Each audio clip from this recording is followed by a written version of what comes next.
नमस्कार विद्यार्थी मित्रांनो, सध्या आपण भारतीय इतिहास लेखनाच्या विविध तात्विक प्रणालींचा अभ्यास करतोय। तात्विक प्रणालींचा अर्थ विचार प्रवाह, विचाराची पद्धत। त्यात आपण मागच्या तासिकेला वसाहतवादी इतिहास लेखन आणि प्राच्यवादी इतिहास लेखनाचा अभ्यास केलेला आहे। आज या ठिकाणी आपण राष्ट्रवादी इतिहास लेखनाविषयी माहिती पाहणार आहोत। पहा मुलांनो, राष्ट्रवादी इतिहास लेखन म्हणजे काय याकडे जाण्याच्या पूर्वी आपण राष्ट्रवाद म्हणजे काय ते थोडक्यात समजून घेऊ। पहा, माझे राष्ट्र, माझ्या राष्ट्राच्या परंपरा, माझ्या राष्ट्राचा इतिहास, माझ्या राष्ट्राची संस्कृती हे श्रेष्ठ आहे असं वाटणं, हे श्रेष्ठ आहे असं मानणं, त्याला म्हणायचं राष्ट्रवाद। म्हणजे आपल्या राष्ट्राच्या श्रेष्ठत्वाची भावना बाळगणं, आपल्या राष्ट्राच्या श्रेष्ठत्वाबद्दल आपल्या मनात आत्मीयता असणं, अभिमान असणं, आपल्याला गौरव वाटणं, याला राष्ट्रवाद असं साधारणपणे संबोधता येतं। मग राष्ट्रवादी इतिहास लेखन म्हणजे काय? अर्थातच ज्या विचारवंतांना, ज्या लेखकांना, ज्या इतिहासाच्या लेखकांना माझ्या राष्ट्राच्या परंपरा, माझ्या राष्ट्राची संस्कृती, माझ्या राष्ट्राचा इतिहास हा अतुलनीय आहे असं वाटतं, हा खूपच आदरणीय आहे असं वाटतं, त्याबद्दल ज्यांना जाज्वल्य असा अभिमान आहे, त्या अभिमानातून, त्या देशप्रेमातून, त्या राष्ट्रनिष्ठेतून त्यांनी जो काही इतिहास लिहिला किंवा जो काही इतिहास लिहिला जातो त्याला राष्ट्रवादी इतिहास लेखन असं म्हटलं जातं। मग या राष्ट्रवादी इतिहास लेखनाला सुरुवात कशी झाली ते आपण पाहूया। पहा,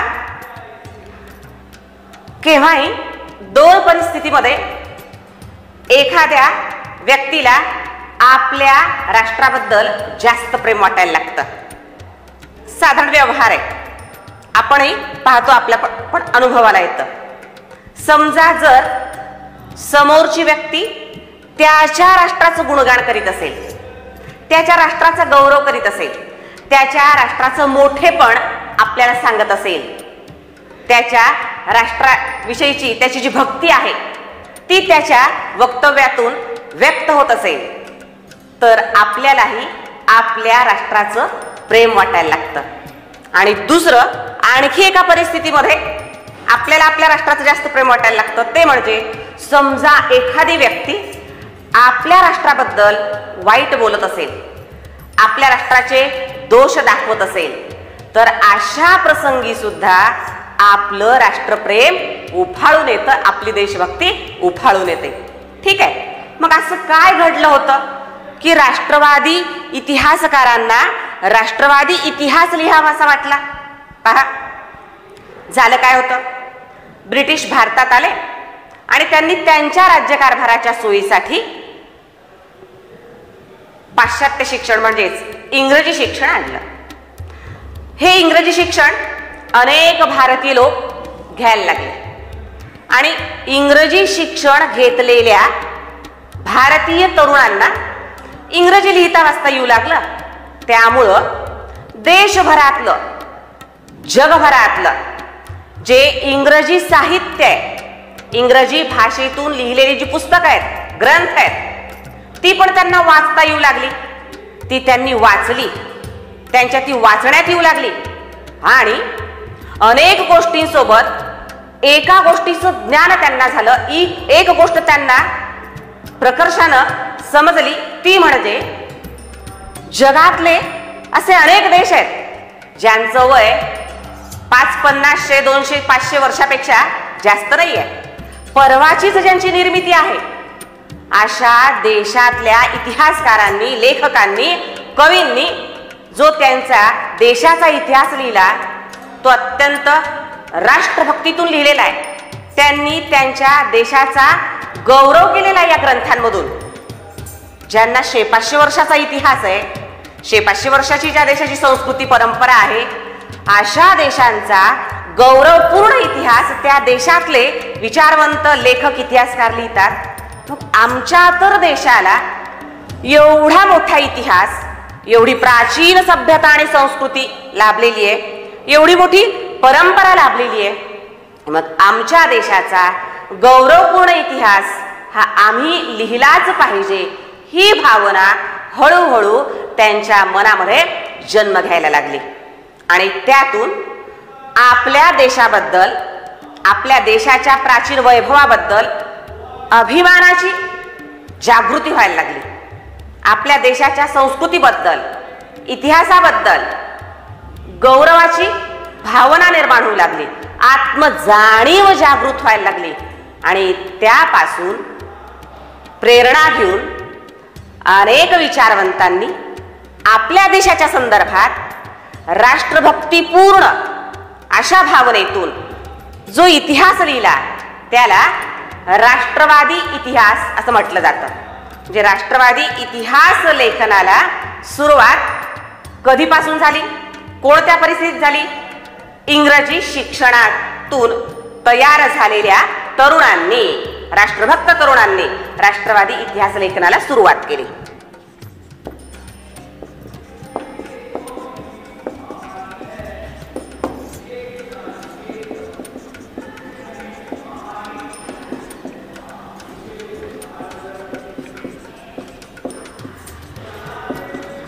प्राचीन वैभवाचा अभिमान त्यांच्या मनामध्ये जागृत झाला आणि त्यातून आत्मजाणीव जागृत झाली.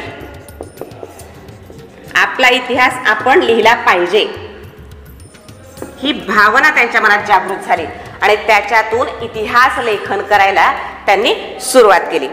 पहा, आणखी एक गोष्ट घडली ज्याच्यातून राष्ट्रवादी इतिहास लेखनाला सुरुवात झालेली आहे. वसाहतवादी इतिहासकारांनी भारताविषयीचा इतिहास लिहिलेला होता.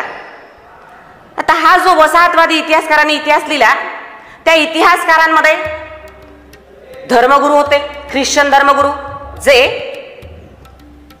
पाश्चात्य देशातून आलेले होते आणि बहुधा इंग्लंडमधून आलेले होते.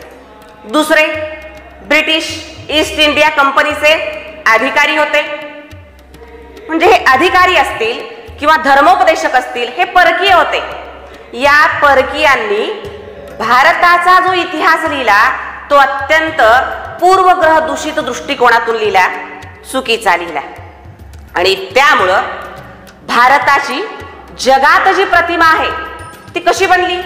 एक असभ्य संस्कृती असणारा देश, ज्या देशामध्ये अंधश्रद्धाळू लोक आहेत, चिकित्सक वृत्तीचा अभाव असणारे लोक आहेत, वैज्ञानिक दृष्टिकोन ज्यांच्याकडे नाहीच आहे, जे मागास आहेत, अप्रगत आहेत, जिथं एकछत्री अंमल नाही आहे, राजकीय अस्थिरता आहे, गडबड गोंधळाची स्थिती आहे, अत्यंत दरिद्री गरीब असे लोक ज्या देशामध्ये आहेत, अशा पद्धतीचं वर्णन, म्हणजे अशा पद्धतीची प्रतिमा, अशा पद्धतीचं भारताचं चित्र हे अत्यंत चुकीचं होतं.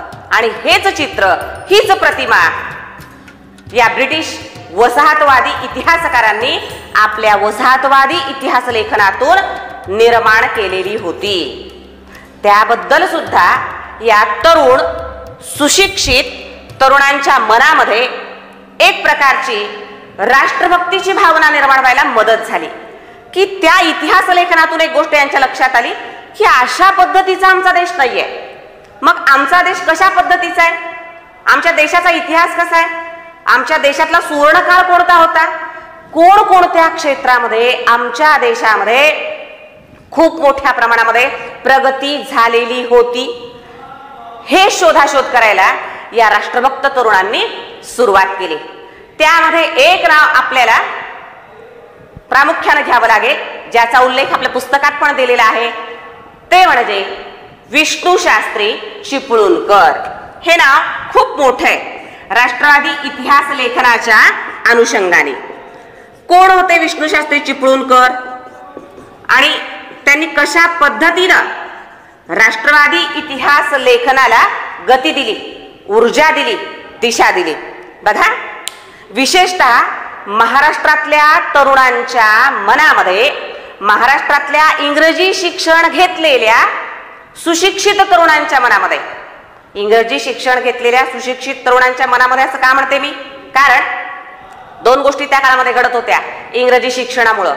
एक तर इंग्रजी शिक्षण घेतलेल्या तरुणांना ब्रिटिशांबद्दल, इंग्रजांबद्दल, ब्रिटिश लोकांबद्दल, त्यांच्या राहणीमानाबद्दल, त्यांच्या खानपानाच्या सवयीबद्दल, त्यांच्या भाषेबद्दल, त्यांच्या सवयीबद्दल, त्यांच्या व्यवहाराबद्दल एक प्रकारचं आकर्षण निर्माण झालेलं होतं.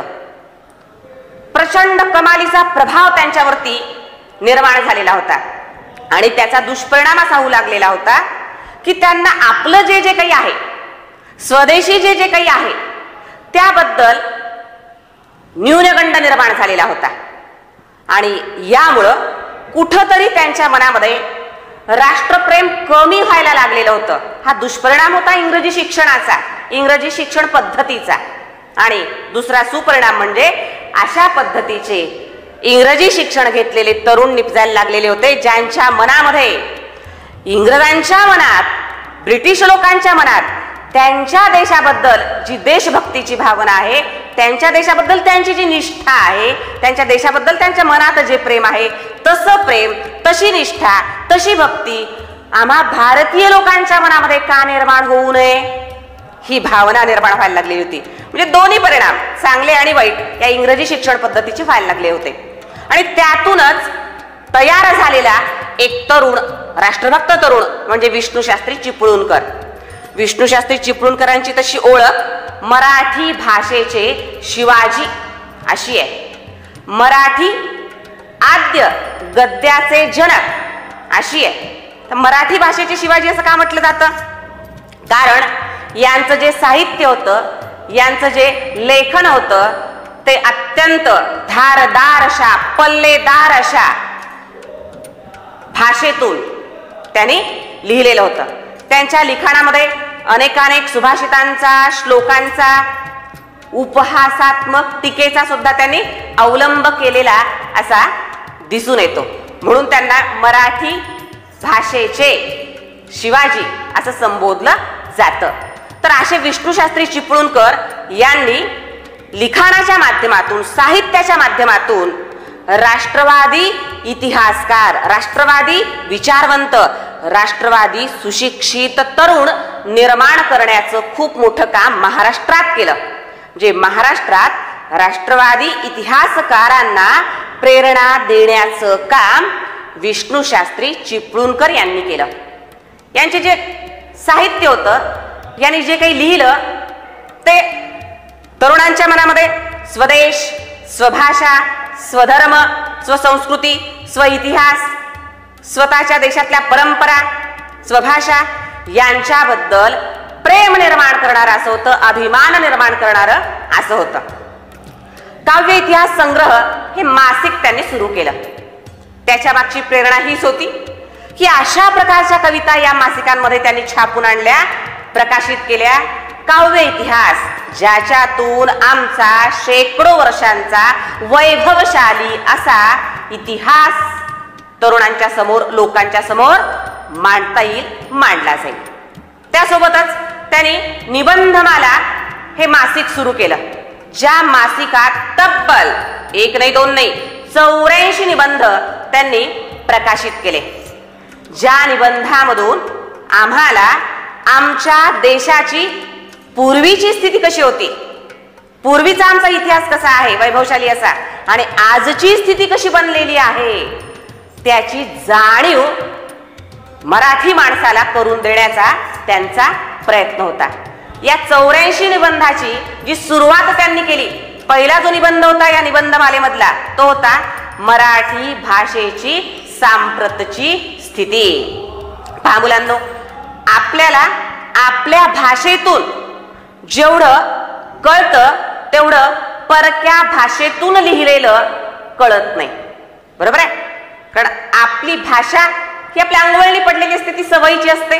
जे काही लिहिलंय त्याच्यातला शब्दार्थ, वाच्यार्थ, त्यातला लक्षार्थ आणि भावार्थ हा आपल्याला कळतो. आणि लेखकाचं जे उद्दिष्ट आहे ते साहित्य लिहिण्याच्या पाठीमागचं ते पूर्ण व्हायला मदत होते. म्हणून त्याने मराठी भाषेची सांप्रतची स्थिती कशी आहे त्या संदर्भात लेखन केलं, पहिला निबंध लिहिला. कारण ज्या मराठीचं कौतुक 13व्या शतकामध्ये ज्ञानेश्वर माऊलींनी माझी मराठीची बोल कौतुके अमृता तेही पैजा जिंके असं केलेलं होतं. 19व्या शतक येईपर्यंत इंग्रजीच्या प्रभावामुळं तिचं महत्व कुठंतरी कमी व्हायला लागलेलं आहे असं विष्णुशास्त्री चिपळूणकरांसारख्या भाषाप्रेमी व्यक्तींना वाटायला लागलेलं होतं.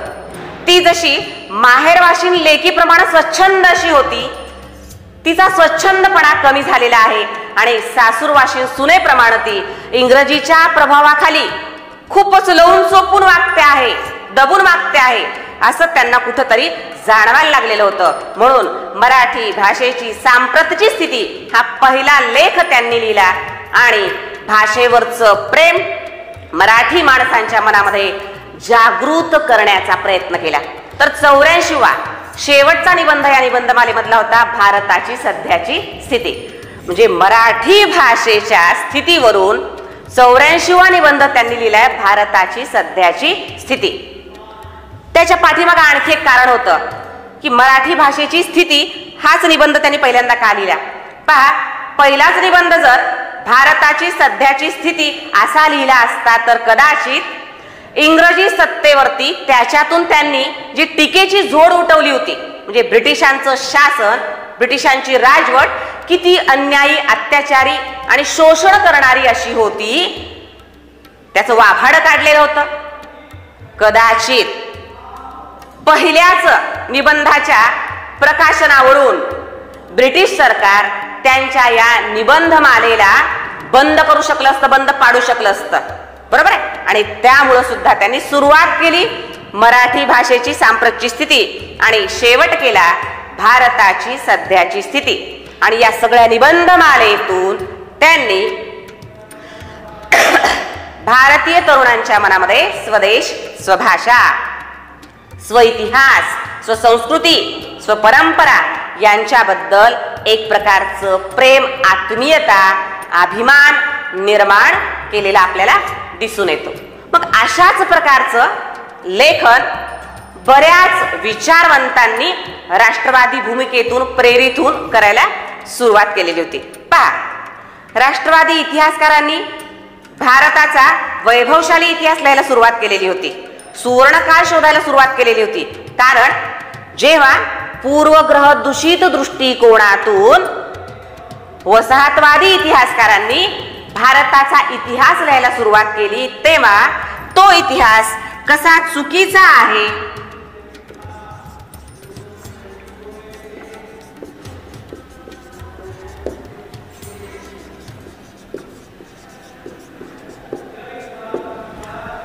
तो इतिहास कसा त्याने चुकीचा लिहिला आहे हे दाखवण्यासाठी बरोबर इतिहास काय आहे ते पण मांडावं लागतं ना. त्याच्यासाठी शोधाशोध करावी लागते.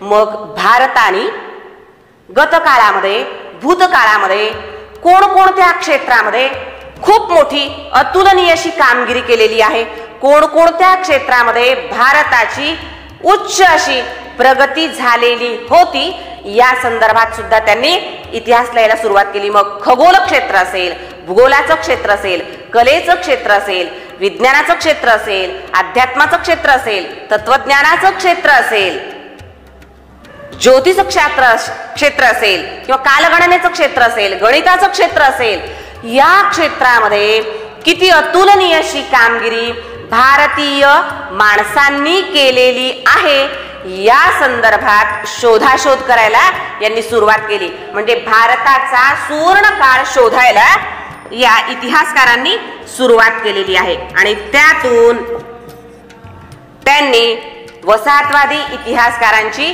पूर्वग्रह दूषितता जगाच्या समोर आणलेली आपल्याला दिसून येते. आता या सगळ्या प्रयत्नामध्ये त्यांच्यावरती एक आरोप सुद्धा केला जातो. म्हणजे त्यांनी जो सुवर्ण काळ शोधला, प्रत्येक क्षेत्रामध्ये भारतीय हजारो वर्षापूर्वी जगाच्या कसं पुढं होते हे त्यांनी दाखवलं. त्यात त्यांच्यावर असा आक्षेप घेतला जातो, आरोप केला जातो की हे दाखवत असताना त्यांनी ऐतिहासिक साधनांची फार चिकित्सा केली नाही. ठीक आहे, हा भाग आपण बाजूला सोडून देऊया. मग अशा प्रकारचा राष्ट्रवादी इतिहास लिहिणाऱ्यांमध्ये कोणाकोणाची गणना केली जाते? कोण कोण इतिहासकार आहेत ज्यांनी राष्ट्रभक्तीतून प्रेरित होऊन राष्ट्रवादी इतिहासाचं लेखन केलं? तर त्यामध्ये आपल्याला नाव घ्यावं लागतं. एक आपण या ठिकाणी सांगितलं, विष्णुशास्त्री चिपळूणकर, महादेव गोविंद रानडे, न्यायमूर्ती महादेव गोविंद रानडे आहेत. त्यासोबतच विनायक दामोदर सावरकर, स्वातंत्र्यवीर सावरकर, विदा सावरकर. प्राच्य विद्यावंत आहेत रामकृष्ण गोपाळ भांडारकर, रा. गो. भांडारकर.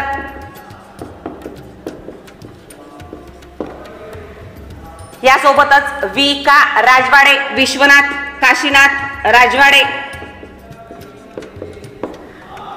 अनंत सदाशिव आळतेकर,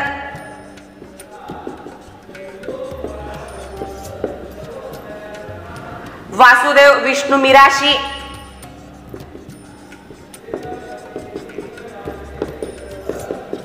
राजेंद्रलाल मिश्र,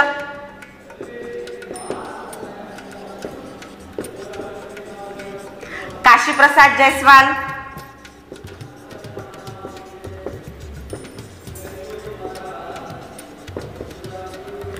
रमेशचंद्र मुजुमदार,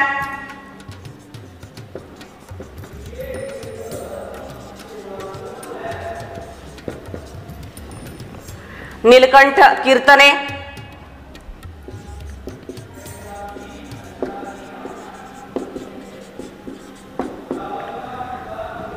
आणि भारतेंदू हरिश्चंद्र हे हिंदी साहित्यिक होते, हिंदी राष्ट्रवादी साहित्यिक होते.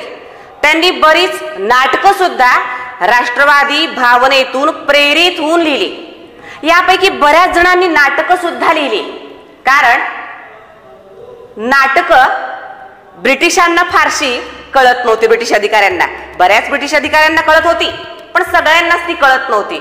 त्यामुळं त्यांना कळेपर्यंत त्यांनी अशा प्रकारच्या नाटकावर बंदी आणेपर्यंत बरेच त्याचे प्रयोग करता येत होते. पुस्तकावर जरी बंदी आणली तरी नाटकाच्या रूपाने लोकांच्या मनामध्ये, भारतीयांच्या मनामध्ये राष्ट्रप्रेम निर्माण करण्यात यावं आणि त्या काळामध्ये ब्रिटिशांच्या विरोधामध्ये जो स्वातंत्र्य लढा चालू होता त्याला गती देता यावी, तो जास्तीत जास्त लोकांपर्यंत पोहोचवता यावा, त्यामध्ये जास्तीत जास्त लोकांचा सहभाग घेता यावा, या दृष्टिकोनातून सुद्धा राष्ट्रवादी इतिहासकार, राष्ट्रवादी लेखक, साहित्यिक आपापल्या पद्धतीनं प्रयत्न करीत असताना आणि भाषेची सेवा करीत असताना आपल्याला दिसून येतात.